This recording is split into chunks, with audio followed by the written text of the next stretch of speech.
పెరుగుంది అన్న సాంబార్ ఒకటి అన్న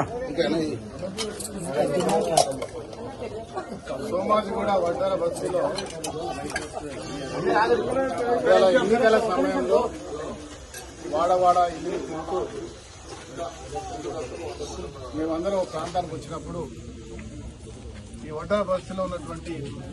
నివాసితులందరూ కూడా మా రేవంత్ అన్న మాకు తెల్ల కార్డు ఇచ్చిండు, సొన్న బియ్యం ఇచ్చిండు, 200 యూనిట్ల ఉచిత కరెంట్ ఇస్తుండు. అడిగినప్పుడల్లా ఈ ప్రాంతాల్లో సాయం చేస్తా ఉన్నారు. మా కార్పొరేటర్ సంగీత శ్రీనివాస్ గారు అదే మాదిరిగా అడిగిన వెంటనే నవీన్ గారు ఎప్పుడైనా వస్తారు, అందుబాటులో ఉంటారు అని పెద్ద లక్ష్మణ్ గారు అందరు ఉన్న సమయంలో మా దగ్గర భోజనం పెట్టండి అనగానే ఒక సోదరుడు హుటా హుటిన